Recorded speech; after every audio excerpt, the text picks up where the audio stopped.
live from the territory of our forefathers. This is Queen Helen of the Rajak Elizabeth III.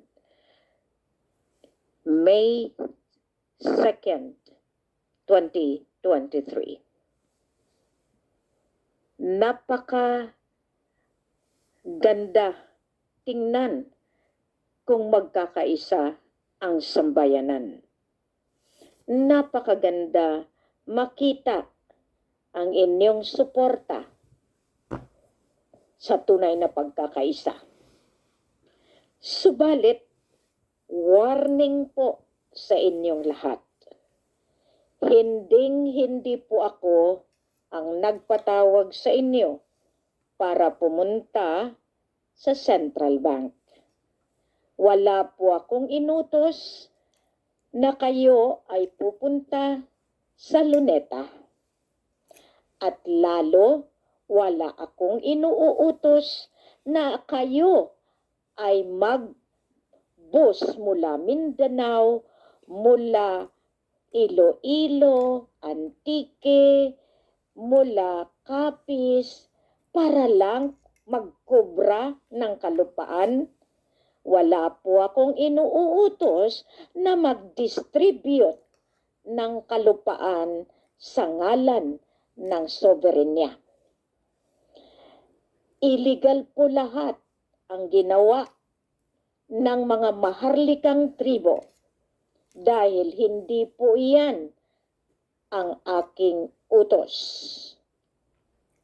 Wala po akong inuutos na kayo ay pumunta ng Bulacan o kaya kahit saang dako ng Manila dahil tinapos ko na rin ang ginawa ninyo sa Maguindanao, ginawa ninyo sa Palawan, na lahat iyan ay panlilin lang ng gobyerno, lalo na ang tinaguriang Bongbong Marcos na pinapackage ng mga kabal at ISIS. Pasensyahan tayo. Ang katotohanan ay katotohanan. At sinabi nga ng aking kasamahan, maraming hugis ang katotohanan. Katotohanan na sa likod ay kasinungalingan. Katotohanan na tama.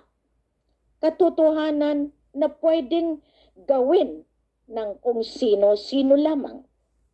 Ngayon, ang tanong, saan ba kayo na katotohanan?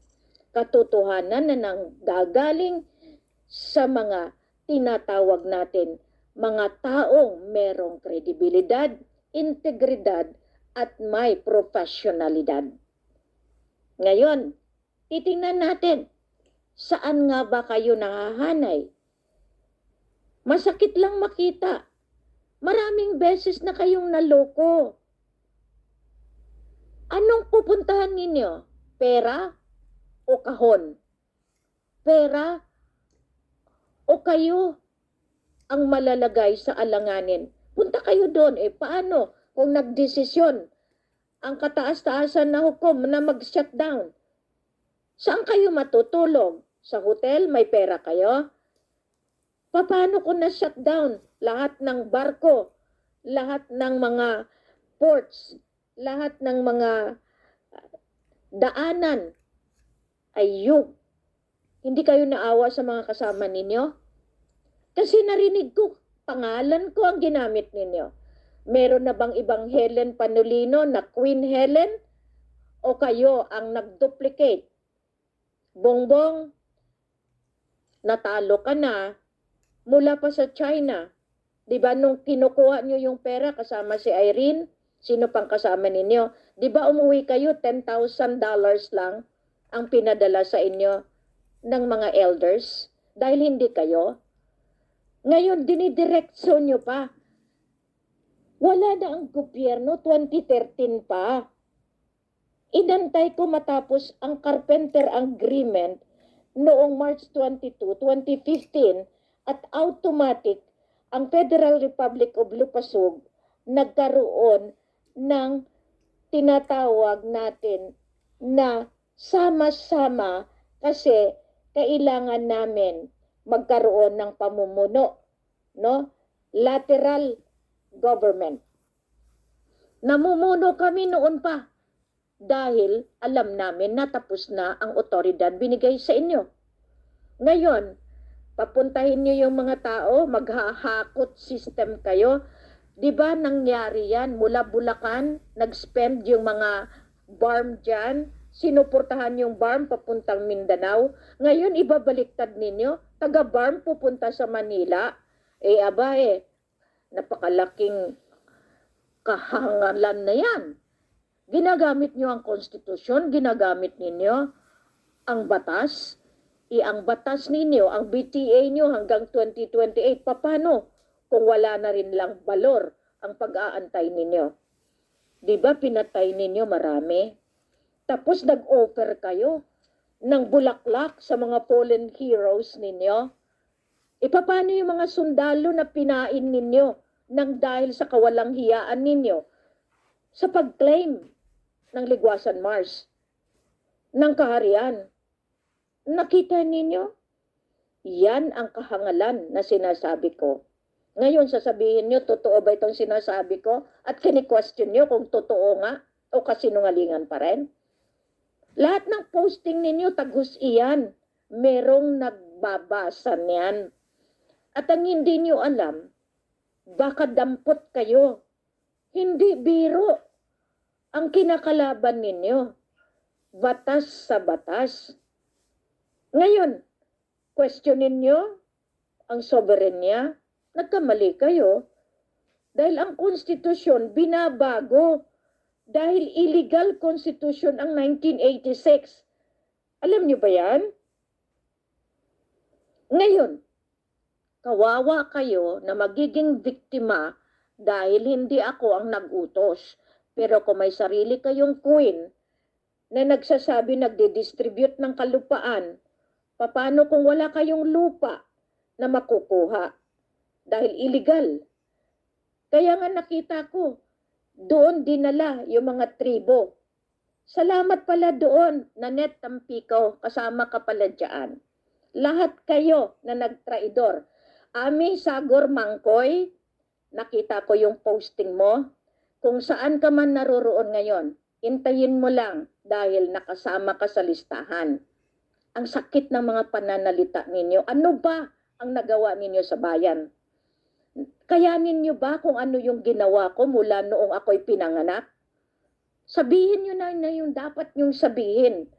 Lahat kayo na nanira, lahat na nang aapa. Pero paano kung ako nga ay ako na tinulingan, binigyan ng kapangyarihan ng aking mga lolo? Ngayon galit kayo sa lolo. Kayong mga butod tiyan, bitukon ng dahil sa pangunguha ng pera sa sangkatauhan. Alam nyo ba, ginaya nyo lang. Nakapera kayo eh. Nakita nyo ang sagana ng pera sa panloloko. Ngayon sabihin nyo ako ang scam. Ami, please, shut your mouth. Baka maglaki ang bibig mo sa kasinungalingan mo. Taga Marinduque ka.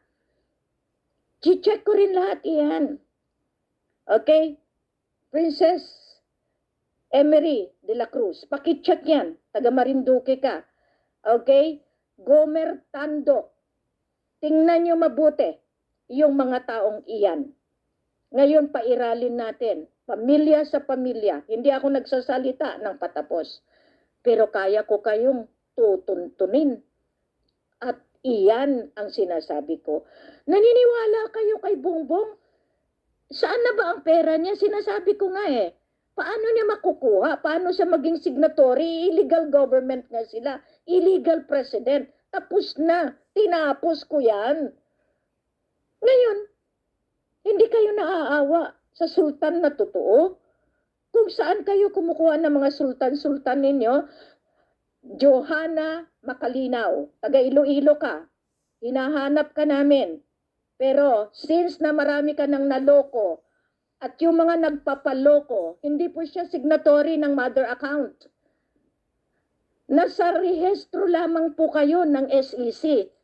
May control po yan. Paano kung yung control ninyo sa SEC wala na ring balor? Mahiya kayo. Napapagod na rin ako. Tinutulungan ko kayo para maayos ang buong mundo, maayos ang kaharian ng lupasog ng Philippine Islands. Pero, sige lang, punta kayo sa Luneta para tama-tama pag nag-shutdown, ayos. Wala na kayong pagkain, nandiyan pa kayo sa lansangan o kaya kulong pa kayo. Yan ang hindi nyo alam. Kaya nagbabadya, nagbibigay ako sa inyo ng mga pasabi. Maraming nagsasalita, maraming kumukontra, wala kayong magawa. Dahil ilang nasyon ang sumusuporta sa katotohanan. Mapalad ang ibang tao na nakakakita ng katotohanan. Sa inyo, ang nakikita ninyo, kumo na nasasakuti kayo, kasamaan kayo, nagagalit kayo. Salamat. Ngayon, inaatasan ko, ikaw DILG, ikaw task force, marami kayong kasalanan. Anong gusto ninyo? Tuluyan na kayong ma-shutdown. Tuluyan na kayo mabawi ang kapangyarihan. Walang kapangyarihan po ang gobyerno. Kung wala ang royal family, wala kayo. Iyan ang pinakamasakit na katotohanan. Ngayon, sinabihan ko kayo, mula September 16, 2023, alam ni Apo Lakay, at salamat doon sa mga nagsuporta, nagbigay ng special order na pinirmahan na thumb mark. Lahat po yan patunay. Meron po akong ginagawa at iyan ay para sa pangkalahatan. May ginagawa po si Dato Puga sa Mapilindo. Kung ano po yung binigay, ay yun ang masusunod. Ngayon, patatahimikin ko kayo. Hindi ako ang patatahimikin ninyo. Dahil kayo mali ang inyong pahayag. Okay? Mali yung ginagawa ninyo. Biro nyo, your silence tolerated the crime of conspiracy. Maraming namamatay nang dahil sa inyong kasinungalingan, nang dahil sa pagsuporta ninyo sa mali. Gobyerno, nagiging illegal, na nagiging immoral. Papayag ba kayo sa batas na ginagawa ni Robin Padilla na ang babae maging lalaki, lalaki maging babae, kakasal, pareho ang mga kasarian? Kasama ba kayo dyan? Hindi nyo ba inisip? A true Islam is a true Christian. Kung anong immoralidad, hindi rin namin katanggap-tanggap yan. Marami na kayong ginawang kabalbalan. Ngayon, punta kayo Manila ha. Sige, bubuntutan kayo. Paano? Kung hindi lamang iyan ang mangyari sa inyo, paano kung pumutok pa ang bulkan at kayo ay natabunan? Wow, galing ninyo gumawa ha. Sinong obispado ang nagutos sa inyo? Barm? Sino ang sa Bulacan? Barm? Sino ang sa Luneta? Barm? Sino ang sa Malacanang? Barm? Ibaliktad na pala kayo eh. Hindi na pala kayo hawak ng dapat tumawak sa inyo. Kayo ay ginamit na ng maling sistema. Mag-isip kayo. Tingnan nyo mabuti. Kaya may favorite platform ngayon at pananalita, tingnan nyo mabuti. Nakakatulong ba kayo o mas nakakabigay kayo ng pasakit? Totoo yan, pera. Pero ayaw nyong ibigay. O di, pasensyahan tayo. Ibigay nyo na lang doon sa nagdi-distribute. Pupunta kayo dahil magdi-distribute ang polymer. Diyan ko kayo matitingnan. Dahil ang polymer na yan, inalaw iyan para itulong sa tao, hindi para sa eleksyon. Hindi para sa ginagawa ninyong panluloko. Alam niyo ba yung 2 billion na share ni Queen? Dapat masaya na kayo. Dahil malaki na sana ang naitulong ko sa inyo. Hindi eh. Mas minabuti ninyo yung mga tarantado, yung mga naghari-harian, yung mga queen, marami pong queen. Nandyan si Amor, Maharlika International, nandyan si Queen. Basta maraming queen. Okay lang yun. Basta, ang sabi ko nga, kung hindi sumunod sa katotohanan, na yun ay katotohanan na katotohanan, hindi yung kasinungalingan na katotohanan, tandaan niyo po yan. Ang espiritu ng katotohanan ang siyang naghuhutos sa akin kasi naghihimagsik ang katauhan na iyan. Wala kayong ginawa. Sa pagharang ninyo, lalo kayong nabibisto. Lalo kayong nakikita ng mata na tumatagos mismo sa inyong isipan. Kaya ang galing. Hindi niyo ba alam kung sino si Secretary Rafi Tulfo? Alam niyo ba yan? Ako pa ang ipatulfo ninyo. Inutusan ko na yan. Sige, punta kayo. Kung anong mangyari sa inyo. Sa kaliit ng pera ninyo. Sa kakapiranggot na pera ninyo. Isinakripisyo ninyo na malista kayo at malagay kayo sa kalabuso. Tandaan niyo yan. Ngayon, may-ari kayo ng gold, ilabas niyo. At nang kayo ay matabunan ng espiritu ng ginto na iyan. Kayo ang sekretary na naglilista ng kung ano-anong mga kabalbalan sa Malacanang, gawin niyo na. Ngayon, kaya kung hindi kayo bababa, kakalad ka rin naman talaga kayo. Ngayon, maghahakot pa kayo ng tao para gawin ninyong panangga. Mula sa Maguindanao, binaliktad niyo ang inyong programa. Bongbong, mag-isip ka. Ang tatay mo, hindi ganyan. Kung anak ka nga talaga, makinig ka. Kung sino ang iyong programmer, kung sino ang inyong manipulador, at kung sino ang Marcos ninyo na tumatayo, may hangganan po yan lahat. Ni minsan hindi ako nagsalita ng mataas, pero ako alam ko kung ano ang hustisya ng divino gobyerno. Marami na kayong kasalanan. Kapag puno ng gantangan, kinakalis po yan. Kaya, maraming salamat dahil hindi niyo mapipigilan ang pananalita ng totoong naghihimagsik laban sa kasinungalingan ng bawat isa sa inyo na kumakamkam ng kaperahan ng sultanato ng Suluan North Borneo at ng Royal Empire ng Lupasog. Mabuhay bansang Islas Pilipinas at Lupasog. Mabuhay ang buong mundo na sumusunod sa pamamahala ng Diyos Ama dito sa lupa. Masalam. God bless everyone.